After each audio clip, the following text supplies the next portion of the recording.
Struck gold with my side hustle, but my family demanded my millions, saying they deserved a share for raising you.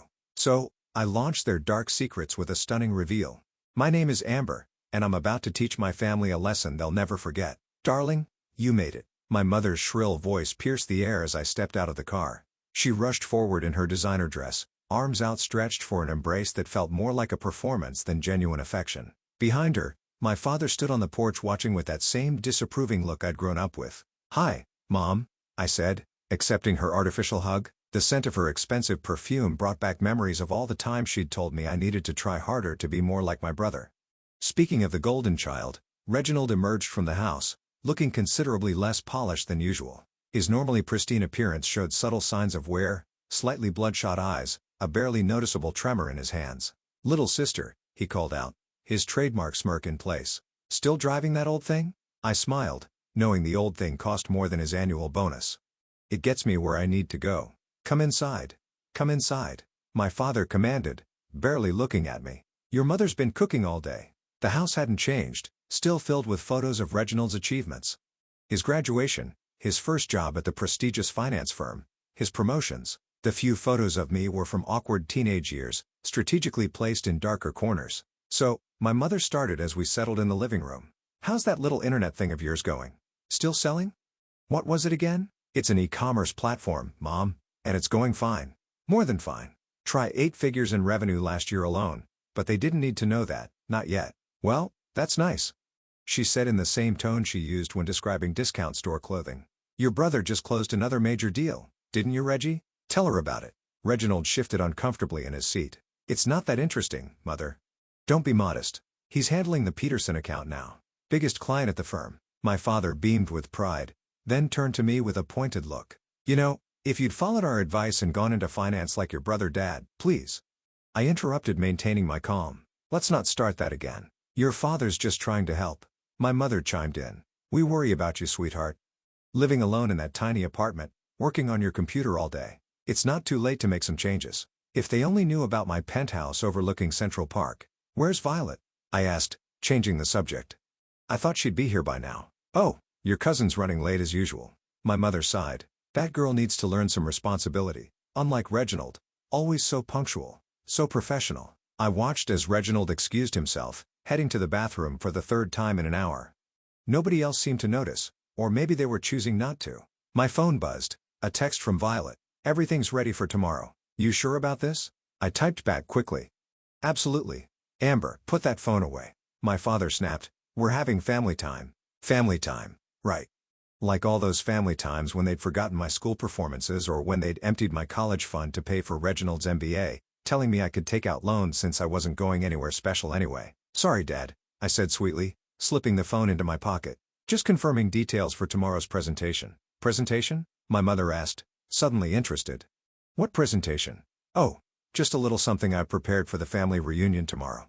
I thought it was time to share what I've been up to these past few years." Reginald returned, looking slightly pale. Our eyes met, and for a moment, I saw fear flash across his face.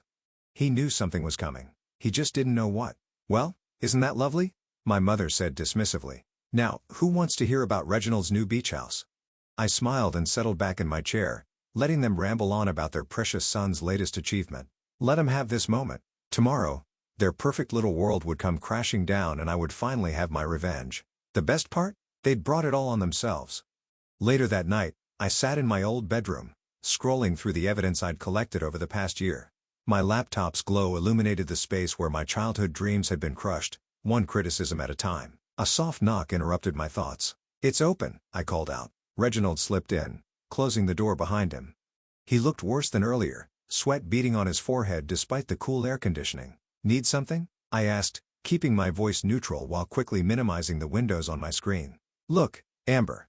He ran his hands through his hair, a nervous habit from childhood.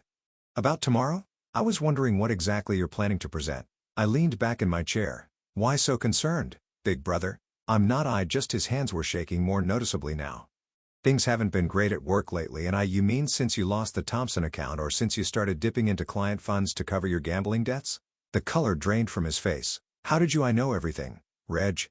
"Everything." I pulled up a document on my screen, turning it toward him, "including your little visits to that sketchy clinic on 5th Street. Interesting place for a financial advisor to spend so much time, isn't it? You've been following me? I didn't have to. Money leaves trails, brother dear, and you've left quite a few. He collapsed onto my bed, head in his hands. Please, you can't tell Mom and Dad. They'll what? Finally see their golden boy for who he really is? I stood up, walking to my window. Remember when I was 17, and I asked to borrow money for my web development course? Amber, that was different. Different how? Oh, right. Because Dad said I was wasting my time with internet nonsense while they paid for your gambling habit disguised as investment losses. A notification popped up on my phone, another six-figure sale on my platform. I smiled, remembering the years of working late nights, building my business piece by piece while my family mocked my choices. What do you want? Reginald asked, his voice barely a whisper. Money? I can get you money. I laughed. I made more last month than you do in a year, Reg. I don't need your money. I never did. His head snapped up. What? That little internet thing Mom keeps dismissing. It's worth $1 million now, but that's not even the best part. I pulled up another file. Want to know what I found in Dad's records? Don't, he pleaded. Too late. I already know about the fake accounts, the money laundering through his firm. Did you know he's been stealing from his clients for years? Of course, you did. You learned from the master, didn't you? A text from Violet lit up my phone. Found more dirt on Uncle Marquis. Call me ASAP. How long have you been planning this? Reginald asked. Since the day I overheard Mom and Dad laughing about my cute little website while they planned your surprise Porsche gift. The same day I had to take a bus home because I couldn't afford car repairs. He stood up, desperation clear in his eyes. We can fix this. Whatever you're planning for tomorrow, we can work something out. Like how you worked something out when I needed help? When I was working 3 jobs to make ends meet and you told everyone I was just too lazy to find a real career? I was wrong. Okay? I admit it. I was wrong about everything. I turned back to my laptop, pulling up the presentation I'd prepared for tomorrow. You know what's funny? I actually believed in you when we were kids. My big brother, the family success story, until I realized success meant nothing without integrity. Please, he tried one last time, Mom and Dad, this will destroy them. They destroyed themselves, Reg. I'm just gonna show everyone the truth. I walked to my door, opening it. Now get out, and don't even think about warning them. I have backups of everything. As he slunk out, I noticed his hands were trembling worse than ever. He'd probably be looking for another fix soon. My phone buzzed again. Violet sending documents about Dad's latest fraud scheme. Perfect timing. Tomorrow couldn't come soon enough. I closed my laptop, lying back on my childhood bed. Above me, glow-in-the-dark stars I'd put up at 12 still clung to the ceiling, back when I believed in wishes and family loyalty. Now I knew better. Sometimes the only way to find justice is to create it yourself. Tomorrow, every star would fall. And with them, my family's carefully constructed facade would crumble to dust. Morning arrived with the smell of coffee and my mother's forced cheerfulness. I was checking my emails when she burst into my room without knocking. Amber dear, your father and I need to speak with you. Her tone was honey-sweet, always a bad sign. In the kitchen, Dad sat at the head of the table, reading something on his iPad. Reginald was nowhere to be seen. Sleep well? Mom asked, pouring coffee I hadn't requested. Cut to the chase, I said, remaining standing. What's this about? Dad put down his iPad, revealing what I'd been expecting, an article about my company's recent valuation. Care to explain this? Looks pretty self-explanatory to me. $200 million. Mom's voice cracked. Your little website is worth $200 million. 240, actually. That article's a few months old. Dad's face reddened. And when exactly were you planning to tell us about this? I wasn't. We're your parents. Mom slammed her hand on the table. We raised you. Supported you. Supported me? I laughed. Like when you told everyone I was a disappointment, or when you spent my college fund on Reginald's gambling debts. We did what was best for the family, Dad interjected. Everything we've done has been for this family. Really? Should we talk about what's best for the family, Dad? Because I have some interesting documents that might change your perspective on that. He paled slightly, but pressed on. As your parents, we have a right to what? My money? Is that what this is about? Don't be dramatic, Mom said. We're simply saying that as your parents, we deserve to share in your success. After all, we gave you everything. I pulled out my phone, playing a recording from 15 years ago. That internet nonsense will get you nowhere, Amber. You're embarrassing this family with your silly dreams. Dad's voice, crystal clear through the speaker. You recorded us? Mom gasped. I recorded everything. Every insult, every time you chose Reginald over me, every scheme you plotted. Speaking of which, how's the Peterson account, Dad? Still cooking those books? His face went from red to white in seconds. How dare you? No. How dare you? I stepped closer to the table. You want to talk about family? Let's talk about how I paid for Reginald's rehab last year. Anonymously, because heaven forbid anyone know the golden boy had a problem. Mom's coffee cup clattered against its saucer. What rehab? Oh, you didn't know? Funny how secrets work in this family, isn't it? Whatever you think you know, Dad started, but I cut him off. I know everything. Every fraudulent transaction, every covered-up scandal, every lie you've told to maintain your precious reputation. I pulled up another document on my phone. Want to see the proof? I'm presenting it at the reunion anyway, but I could give you a preview. You wouldn't dare, Mom whispered. Try me. Or better yet, try explaining to your country club friends why Dad's firm is under federal investigation. That should make for interesting gossip over tennis. Dad stood up so fast his chair toppled backward. I could destroy you. No, Dad, I could destroy you. The only difference is I have proof to back it up. The back door opened and Reginald stumbled in, looking like he hadn't slept. Perfect timing, I said. We were just discussing family obligations. Mom and Dad seem to think they deserve a share of my success.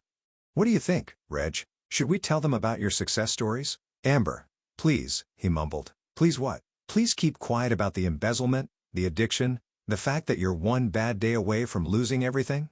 Mom started crying, her usual manipulation tactic. We're your family. No, I said quietly. You're people who share my DNA. Family doesn't do what you did to me. Family doesn't tear down dreams or steal futures. What do you want? Dad asked, his voice heavy with defeat. I want you to sit there at the reunion today and watch as everything you built comes crumbling down. I want you to feel what I felt, powerless, exposed, humiliated. You'll regret this, he threatened. I headed for the door, pausing only to say, the only thing I regret is believing in you for so long. See you at the reunion. Don't be late.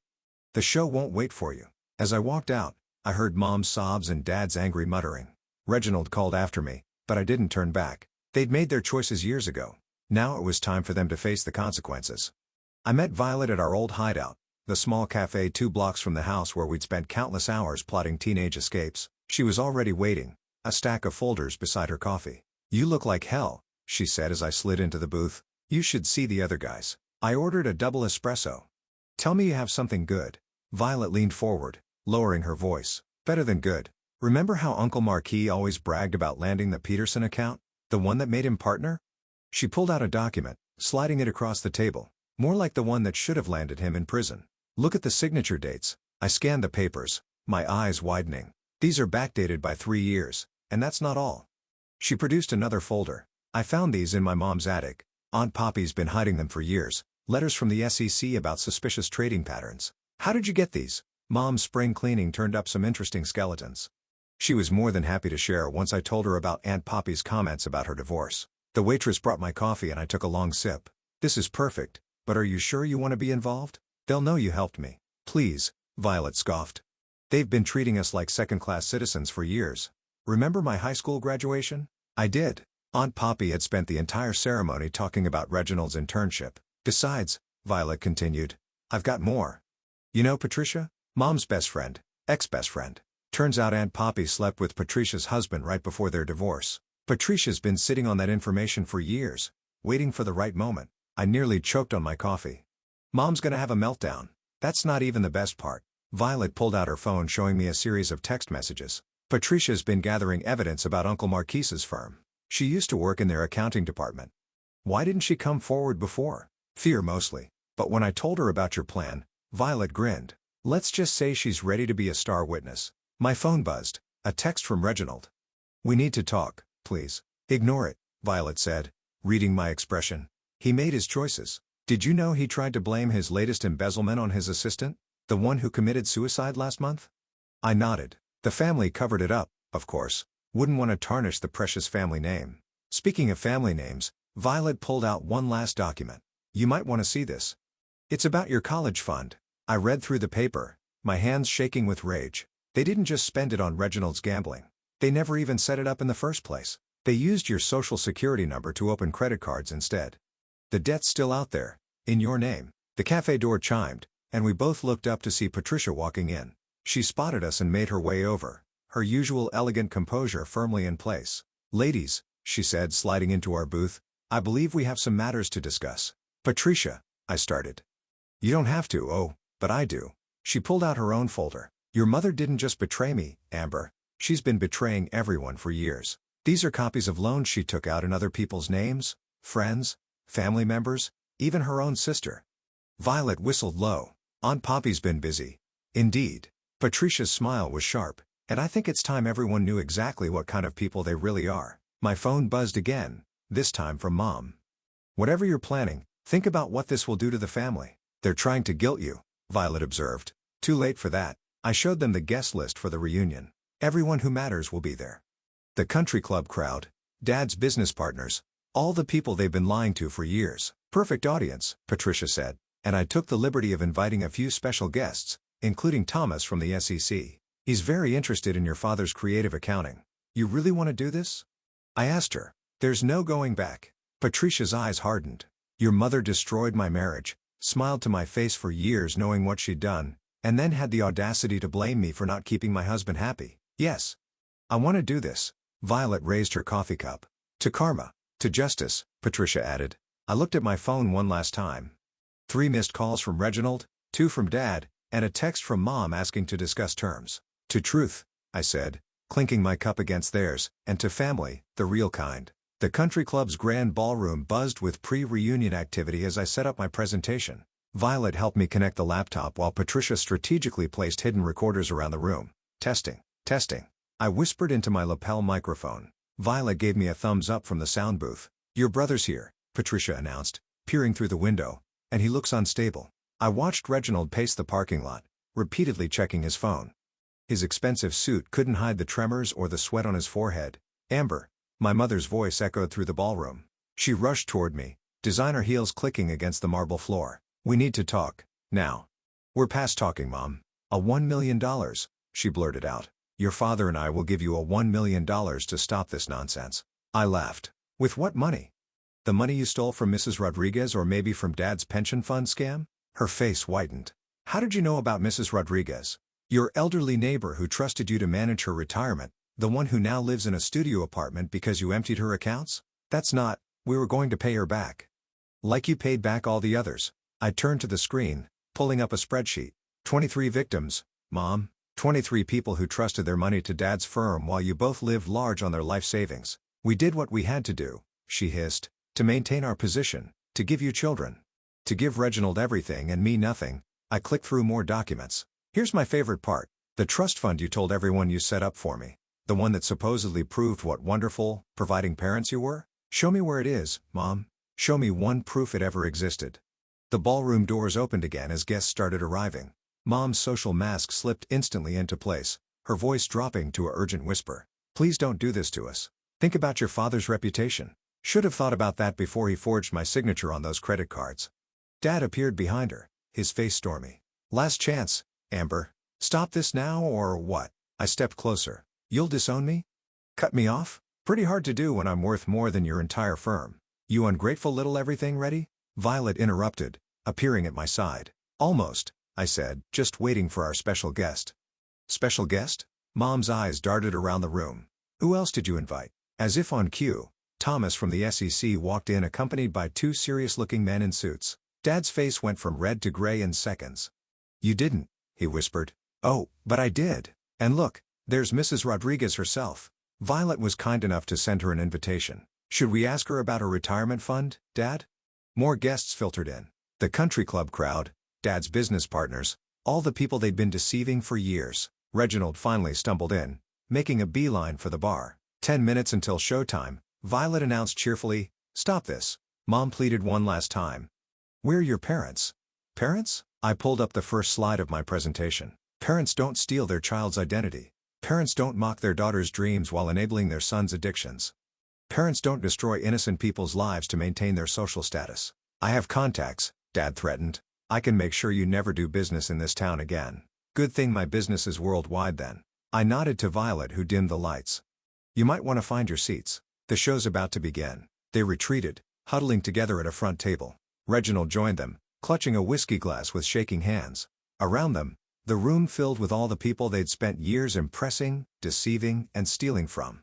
Patricia positioned herself near the emergency exit, phone ready to record everything. Thomas from the SEC sat with his colleagues, files open on the table before them. Ready? Violet asked, her finger hovering over the computer's spacebar. I looked at my family. Really looked at them. Mom's perfect makeup couldn't hide her fear. Dad's commanding presence had shrunk to desperate glances at the exits. Reginald could barely sit still, probably needing another fix. For a moment, I saw them as they once were in my childhood eyes. Larger than life. Untouchable. Perfect. Then I remembered Mrs. Rodriguez's tears, the assistant's suicide, all the lives they'd ruined while maintaining their facade of respectability. "Ready," I said, stepping up to the podium. "Ladies and gentlemen, thank you for coming. I have quite a story to tell you about my family." The first slide appeared on the screen, and the gasps began. There was no going back now. Let's start with a story about trust. I began clicking to the first document. "Mrs. Rodriguez, would you mind standing up?" The elderly woman rose slowly, supported by her daughter. The room fell silent. "Mrs. Rodriguez trusted my parents with her life savings, 40 years of hard work. Would you like to tell everyone what happened to that money, Mom? No? Then I will." The screen displayed bank statements, transfers, forged signatures. Each click of the presentation brought new gasps from the audience. $2,500,000,